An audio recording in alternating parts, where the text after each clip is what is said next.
Get back in control with Off the Wagon, adventures in emotional eating, health, and weight loss. Each episode containing fork-sized mindset tweaks, perspective shifts, and lifestyle hacks to get you back on the wagon. Whether it's habit change, emotional eating, addictions, weight loss, willpower, or relationships, there's something here for you. So let's get on the wagon and get down the road to your goals with me, Christy R. Hall. Welcome to episode 16, where today we're talking about the difference between acknowledging and getting stuck in.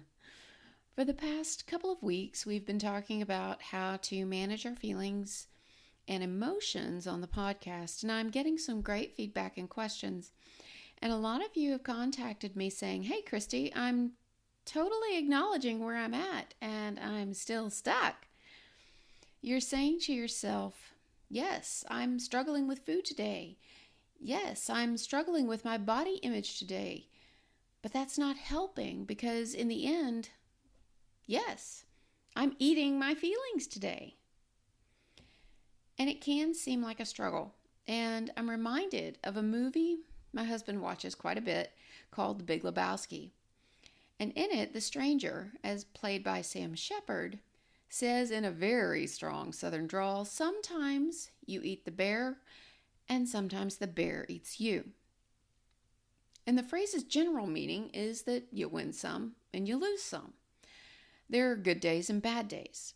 And the idea is, and our hope is, that you have more good moments than bad, more good days than bad, and that over time, your averages tip towards better and better. But that being said, I want to be clear that there's a difference between acknowledging where you are and how you're feeling at any given moment and getting down into it and wallowing in it. If you are acknowledging your sadness or your anger or your stress and anxiety, and then staying sad, angry, stressed, and anxious, then you are likely doing something to keep it there. Instead of acknowledging it, you've gotten down in the hole with it and are playing in the mud. So imagine just for a second that there's this little version of you. Perhaps it's younger, more sensitive, cuter with less wrinkles, who wants nothing more than to be liked and for everyone to just get along and be happy. This version of you sees and experiences everything that you do, but it doesn't always understand much of it. This little you sees some people's actions as just plain mean and sees the world as kind of scary. But it sees the world as this picturesque place of possibilities where you can still be an astronaut or a princess. This version of you hasn't learned how to keep from getting bogged down in the sticky mire of negative feelings and so often gets stuck in a place of feeling bad. You, as the adult, see this other version of you as trapped in a prison of unpleasant feelings. But society tells us that if we're doing it right, we won't have negative feelings. And so in an effort to fabricate the perfect Instagram life, you ignore it. You keep walking, going about your day, thinking that eventually it will resolve itself on its own. And sometimes it does. And it's a miracle. And you're totally not sure how it did it. But sometimes it doesn't. And it stays in a funk. And that's how you've been doing it. Ignoring what you think you can't change and white-knuckling through the rest of it. And then here comes Christy telling you that if you acknowledge it, you'll get out of the mire. And so, you're walking down your path and you notice that you're stuck in some unpleasant emotions and you say, "Hey, you're stuck." And that's acknowledgement, right? And that acknowledgement feels good, and so you acknowledge more. Wow, what's happened there to you really sucks. And that shouldn't have happened. And poor pitiful you. I'm so sorry. And the next thing you know, you're down there in the pit of despair with this other version of you, and you're throwing a pity party together there in the mud. And it's okay to get down there in it. In fact, you may need to acknowledge and examine it and really spend time with it. You may need to grieve to clear out some other emotions. But never forget why you're there. And that's to get out of that place. To get that younger, sensitive, tender version of you out of there. Up and out of that negative feeling place so that you can get on with the rest of your life. So at all times, you have to ask yourself, if I were the parent of this little me, and let's face it, you are now, how would I help them get out? As a parent, if your child were having a struggle with a friend, would you tell him or her to have a cupcake? Would you give them a bowl of ice cream?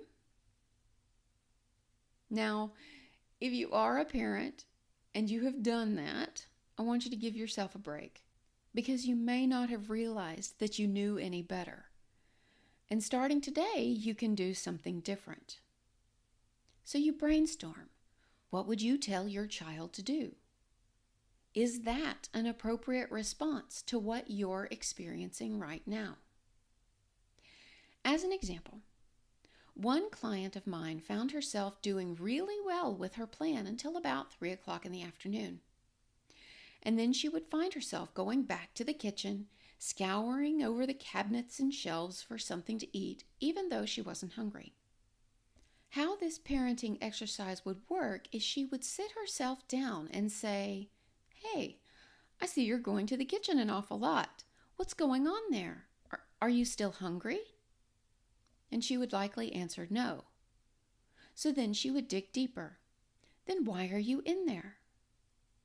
Now, if her subconscious, her little inner self, is anything like mine or like yours, she'll likely get a lot of I don't knows and nothings, right? This is fine.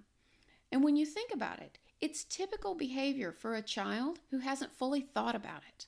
But that's not your invitation to stop. Well, then she'd say, "You were doing fine before. Did something upset you?"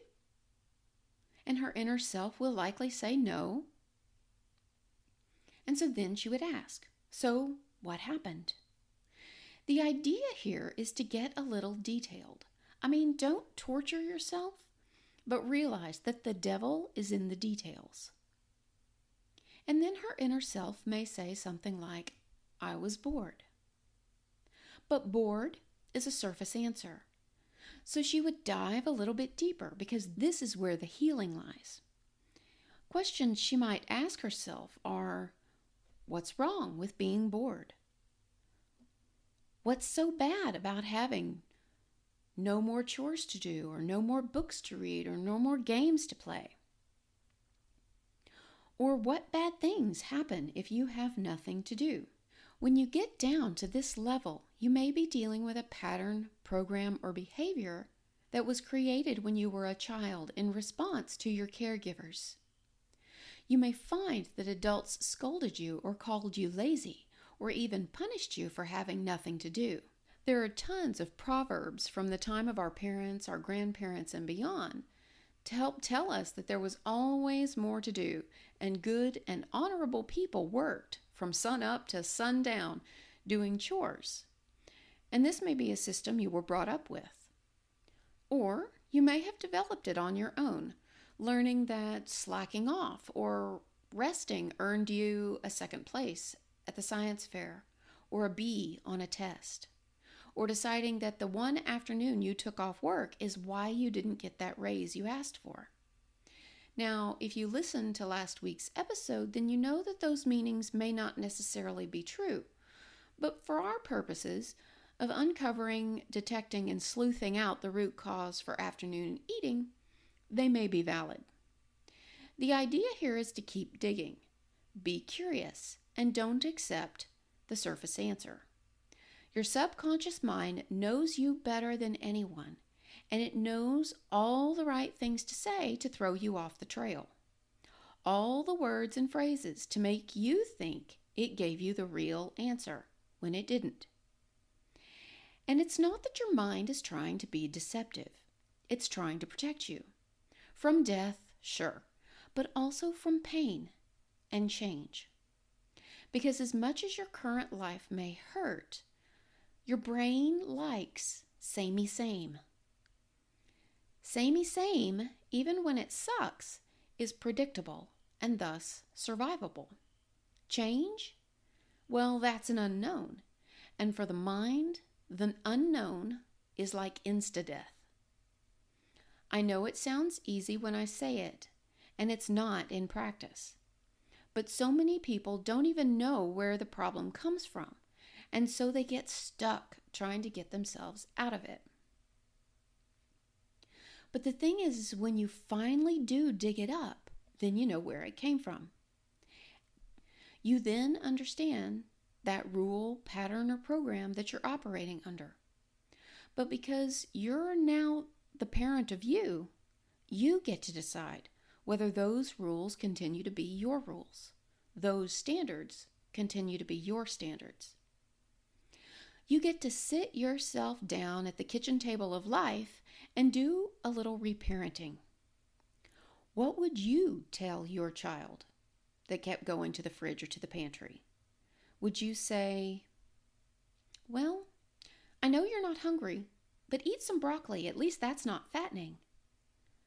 No, you try to figure out what's wrong and then help. And that's what I want to draw your attention to here. It's the subtle difference between getting stuck and not. In a situation like this, you could very easily start getting down on yourself because you're eating when you're not hungry.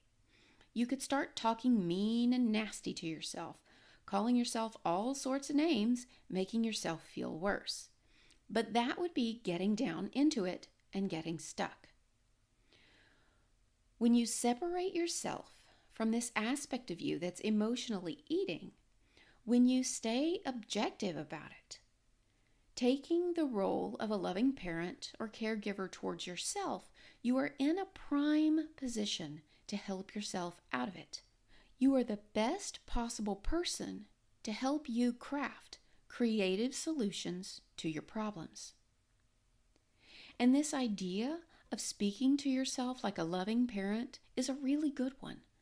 Don't speak to yourself like your actual parents did, or even how you internalized your parents. Be the parent you never had. Be positive and uplifting, but don't blow smoke up your own skirt. Be honest and fair. Because here's another important concept to get. Building new habits and creating new behaviors takes time. It takes positive reinforcement and encouragement. If you are being the very best parent to yourself that you can be, you're going to understand that you may not get it right every single time. You'll understand that the solution you craft at the start may not be the actual solution you end up with at the end. Most importantly, when you have those off-the-wagon moments, you'll be there to pick yourself up and say, "Hey, hun, that was really rough, but let's see what went wrong so we can do better next time." And that feels so much better than, "Man, you effed that up. I don't know why you even try."